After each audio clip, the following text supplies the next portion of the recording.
definitely on his side, but then again, there's nobody better in chess history at bouncing back from a defeat than Magnus Carlsen. You nearly never see him lose 2 games in a row. I think that's only happened a handful of times throughout his entire career, and okay, we're off, and it's a switch up of opening. No more Sicilians. Magnus is going slightly more solid with the Khan defense. Wow, I'm surprised. I'm kind of tempted to say mouse left, just one step ahead. C5 would have been the Sicilian, but Caro, it is the opening of choice. So Magnus wants to try and keep things solid. David, both of them are such speed chess specialists. When it comes to mouse skills, and if it comes down to those seconds, who do you think is faster, given like 30 seconds on the clock each? Ooh, if it's 30 seconds each, depends on the position, but I would say maybe slightly Magnus, just because we know he got to the Bullet Chess Championship final against Hikaru. He won the Speed Chess Championship, which comprises of Bullet, but Vasiligraf is, of course, quick on the mouse, and if he still keeps a time lead, remember, no increment now, then I think he will fancy his chances. Meanwhile, this opening is something actually Magnus himself has employed from the white side. Maxim Vasiligraf pausing, still a very well-known position. This inclusion of H-pawn pushes, white's pawn on H4, black's pawn on H5, makes it difficult for both sides to castle on that flank, so it's more dynamic, and yeah, this one is shaping up nicely as well. It's really simmering already. I can sense a proper fight coming along, and okay, Magnus pausing, making a bit of a gesture there, and then brings his queen out. You are targeting that B2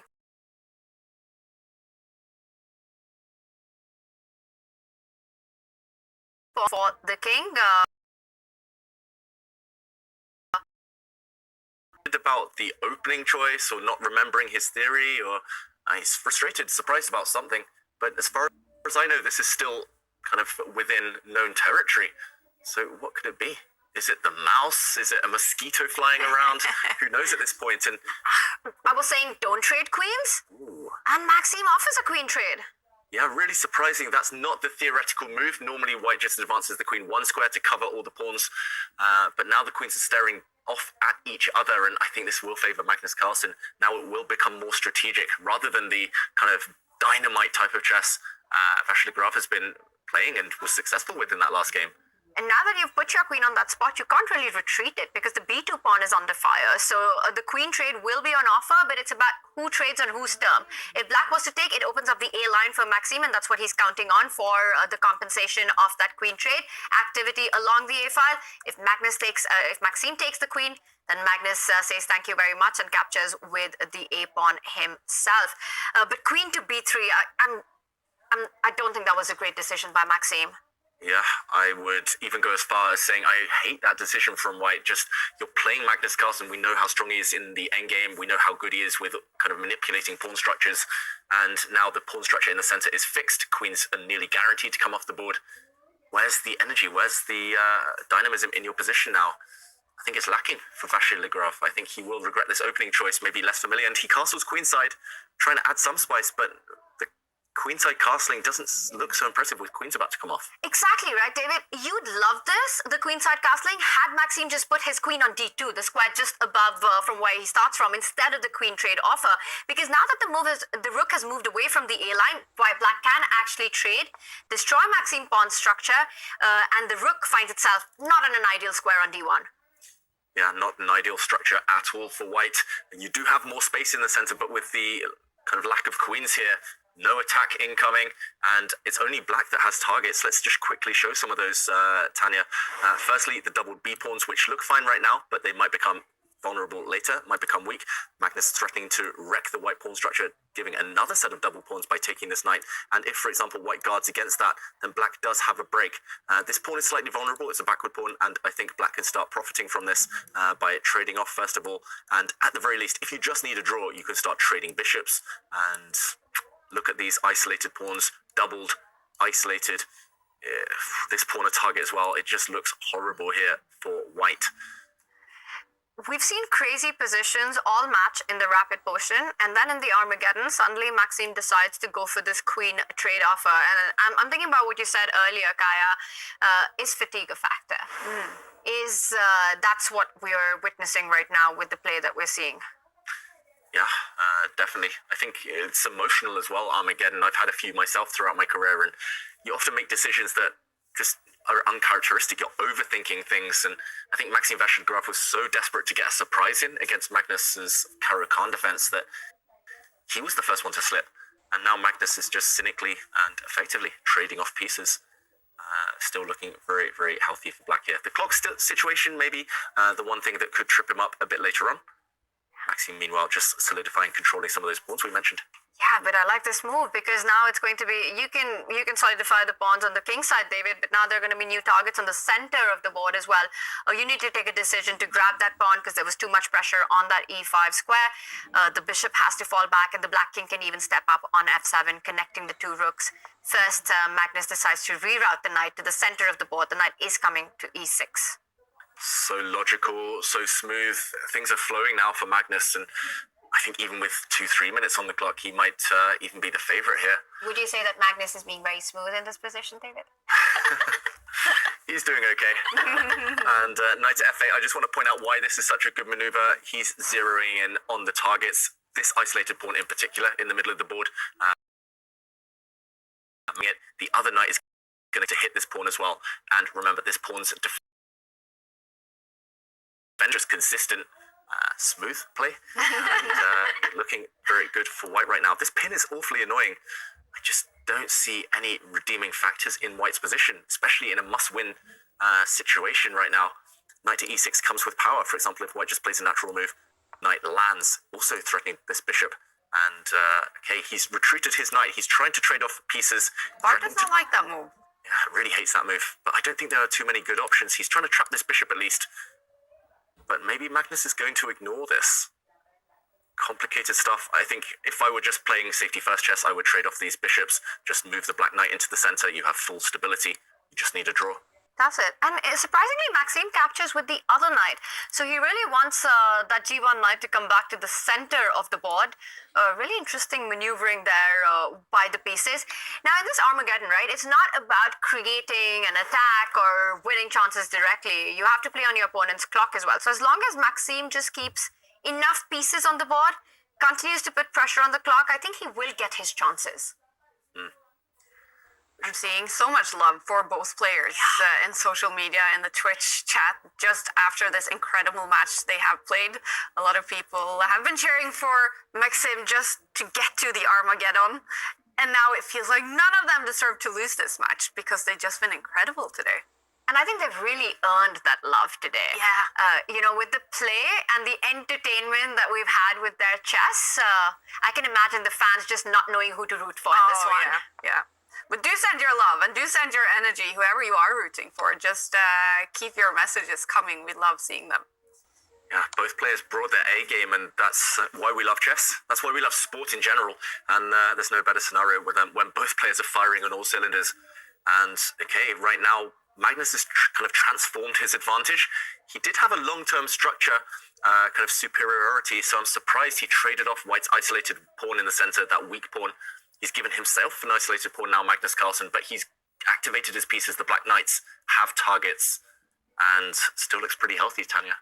A really big target, right, on f2, and it's not a very pleasant space to be in to try and defend that pawn because your rook also has to guard the other rook. You really don't have the time to defend it, so Maxim now relinquishing the control of the A line. Magnus gets an active rook on the open file. f2 is still under attack. I do like black's position, and the clocks are also leveling out a little bit now. They are, and that's not good news for Maxim Vachier-Lagrave. Just to show what white would love to do here is move his rook and be given an extra turn to activate his knight. If black did something silly, then white suddenly would maybe even stake a claim for the advantage by double attacking these two weak pawns. But the problem is you can't move two pieces at once, and if you do take a time out to defend this weakness on f2, then black is first to strike. The black bishop activates, and there's just too much pressure on the weakest point, and right now it is this pawn which will drop, and if this pawn drops, the next pawn will drop, and the next pawn will drop, and that of course will mean the disappearance of any winning chances. He did have 6 minutes advantage on the clock, MVL, at the start of this game. It is down now to only 2 minutes, and with the white pieces, he has to win this game. Magnus will go through with a draw, and is that now definitely the most likely? I think best case scenario, draw. If this were maybe a classical game or a longer rapid game, the nerves, the clock, they do add a bit of spice. Okay, Maxime defending things, controlling the pawns, but the problem is, at the very least, black can trade off a knight for this bishop and wreck the white pawn structure. Again, it feels like it's fizzling out. And you're pointing out all these weaknesses in white's camp, right? Once the pawns do get separated. But I think what Maxime is relying on is the move, the knight from e2 jumping onto f4 and trying to target the h5 and the d5 pawn. I'm trying to find a way for white here to create chances, and the one plan that comes to mind is if somehow you can trade one of these e3 or g3 pawns for the h5 pawn. If Maxime is able to create a passer on the h line, then we're in business. At least you've got a game in our hands. But right now, Magnus in full control. And he'll be aware that he just needs to shut down this game. So any hint, any spark of counterplay, Magnus will just try and trade off some pieces, and there we go. Now, saying to white, if you ever land a knight on f4, firstly, pawns will drop, but secondly, I can just trade off. And black's knight in the middle is the dominant piece right now. White's knight's lacking a bit of scope, but okay, going after some isolated pawns. Maxime really fighting here.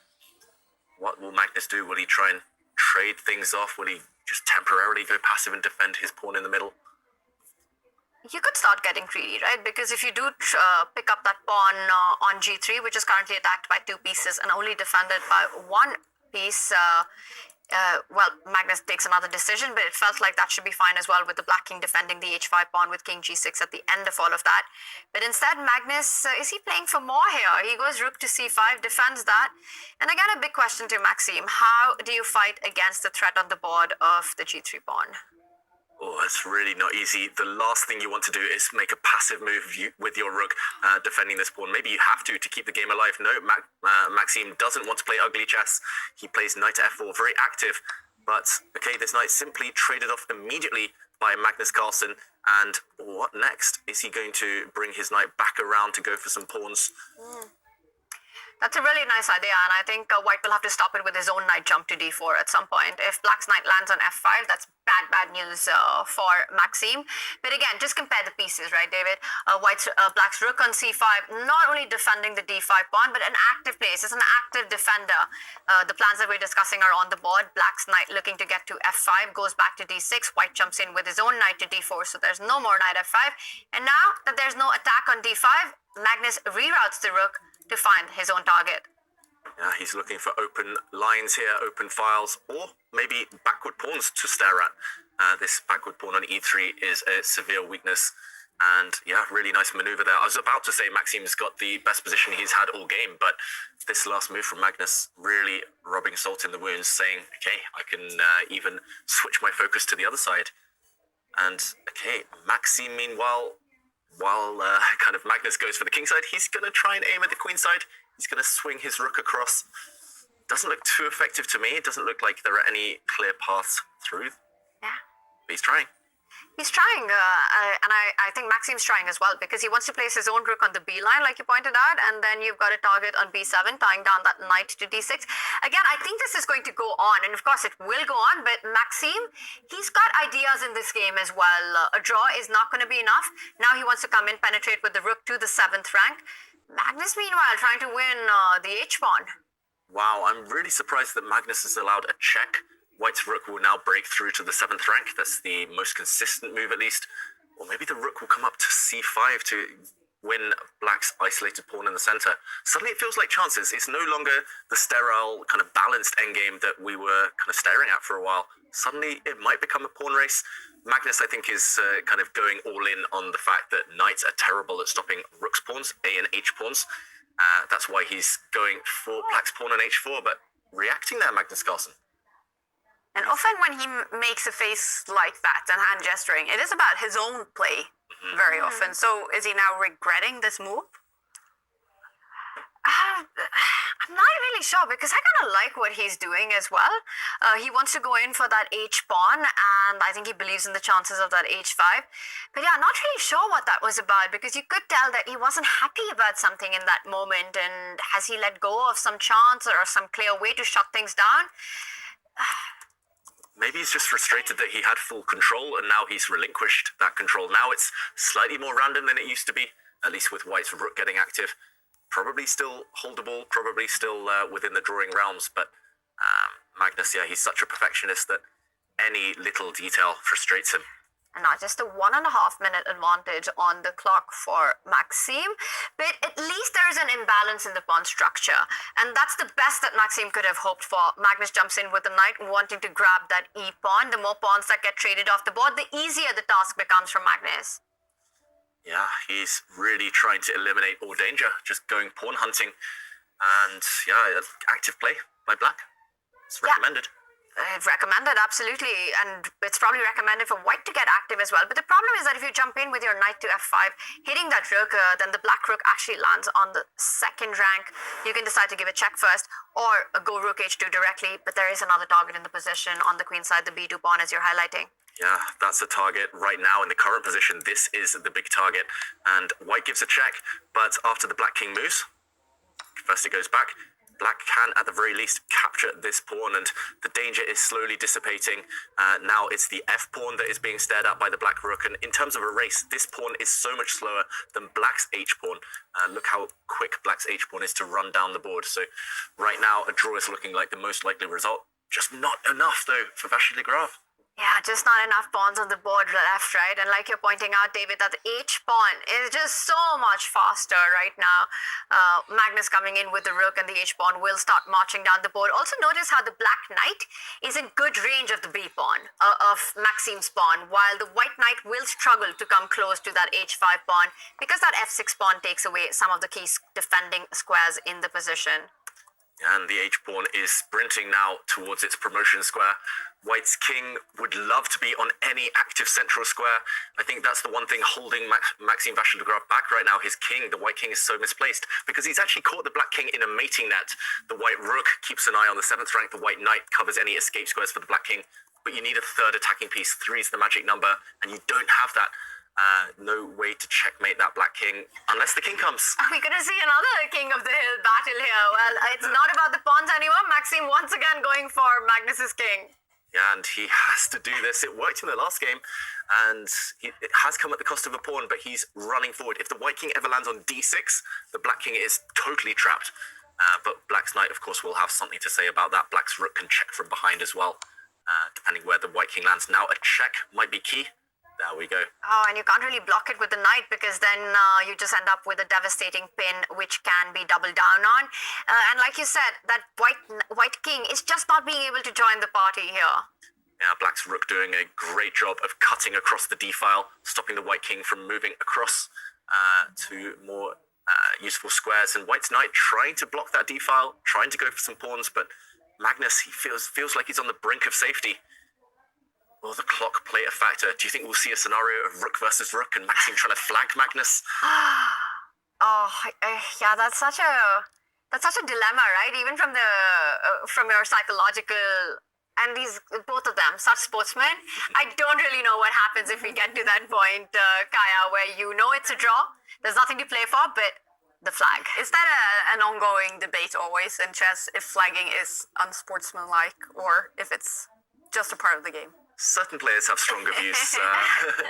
The degradation of flagging, I think, as Vladimir Kramnik called it, it's not How about recommended. Magnus? Would he be super angry with MBL if they ended with losing in flagging? I don't No. think so. He knows it's part of the game. Both of these players do. They are sportsmen. And it is a dead drawn position. We should clarify the departure of knights. Magnus gave up his extra pawn to get the knights off the board. Means it's a dead draw. And Maxime doesn't try to flag. He offers the draw and Magnus progresses. After huge fight between two fantastic chess players, they tied the match in the rapid portion.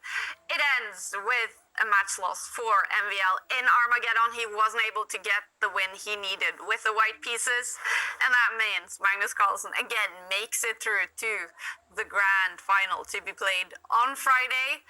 Well, how will you sum up this match, Tanya?